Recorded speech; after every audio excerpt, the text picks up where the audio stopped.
இன்னொன்று என்ன அப்படின்னு பார்த்தோம்னா, குரானில் வழிகாட்டுதல் இருக்குது, ஹிதாயத் இருக்குன்னு சொல்கிறோம். ஹிதாயத்தும் வந்து பார்த்தீங்கன்னா பல்வேறு வகையான வழிகாட்டுதல் குரானில் இருக்குது. ஒரு மேனுவல்னு எடுத்தோம்னு வச்சுக்கோ. இப்போ டிவிக்குன்னு ஒரு மேனுவல் இருக்குது. அந்த டிவியோடைய மேனுவலில் டிவி ரிலேட்டடான விஷயங்கள் மட்டுமே தான் இருக்கும். வாஷிங் மிஷினை பற்றி இருக்குமா? இருக்காது. வாஷிங் மிஷினுக்கு தனியாக மேனுவல் இருக்கும். அந்த மேனுவலில் வாஷிங் மிஷினை பற்றி மட்டுமே இருக்கும். அதே மாதிரி கேமரா இருக்கும். கேமராவுக்கு ஒரு மேனுவல் இருக்கும். அந்த யூசர் மேனுவலில் கேமராவை பற்றி மட்டுமே தான் இருக்கும். இது எல்லாமே கலந்து இருந்துச்சுன்னா கன்ஃபியூஸ் ஆயிரும். ஆனால் குரானில் எடுத்தீங்கன்னா எல்லாமே கலந்துருக்கும். உதாரணத்துக்கு மனிதனுக்கு நேர்வழி காட்டுறதுன்னு இருக்கு. அப்போ மனிதன்னா ஒருத்தன் கிடையாது. முதல்ல மனிதனுக்கு பல்வேறுபட்ட ரோல்கள் இருக்கு. மனிதனுக்கு பல்வேறு ரோல் இருக்கு. நம்மளும் எல்லாரும் மனுஷன்தான். மனுஷன்ல நீ யாரு? குழந்தையா இருக்கும்போது மனுஷனுக்கு ஒரு ரோல், வளர்ந்துட்டா மனுஷனுக்கு ஒரு ரோல். புரியுதா? கல்யாணம் ஆயிருச்சுன்னா மனுஷனுக்கு வேற ரோல். அவனுக்கு 2-3 குழந்தை வந்துருச்சுன்னா அப்பா ஆயிட்டான் அப்படின்னா அவனுக்கு வேற ரோல். அதே மாதிரி சமூகத்துடைய நிர்வாகம், அவன் ராஜாவாயிட்டான் அப்படின்னா அவனுக்கு வேற ரோல்.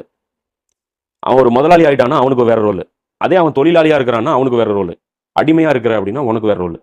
இப்போ மனிதனுடைய எல்லா சிச்சுவேஷன்ஸ்க்கும் மனிதன் எந்தெந்த வெரைட்டியில ஃபிட் ஆவானோ, ஒரு மனுஷன் வந்து ராஜாவாகவும் இருப்பான், ஒரு மனுஷன் டீச்சராகவும் இருப்பான், ஒரு மனுஷன் வாத்தியாரம், ஒரு மனுஷன் வந்து மதகுருவாகவும் இருப்பான், ஒரு மனுஷன் வந்து குழந்தையாகவும் இருப்பான், ஒரு மனுஷன் அப்பாவாகவும் இருப்பான், ஒரு மனுஷன் புருஷனாகவும் இருப்பான்.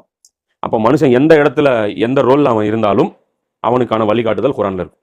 அப்போ அதில் குரான்ல வரும்போது இது எந்த ஒரு வழிகாட்டுதலும் யாருக்கு பேசுதுன்னு நம்ம கவனமாக பார்க்கணும். சில இடங்கள்ல குழந்தைகளை பார்த்து குரான் பேசும். அம்மா அப்பா கூட இப்படி நடந்துக்கோங்க அப்படின்னு குரான் பேசும். சில இடங்கள்ல பெரியவங்களை பார்த்து பேசும். அம்மா அப்பாவை பார்த்து குரான் பேசும். குழந்தைங்களை இப்படி நடத்துங்கன்ட்டு. சில இடங்கள்ல புருஷன்கிட்ட குரான் பேசும். பொண்டாட்டியே இப்படி நடத்து அப்படின்னு.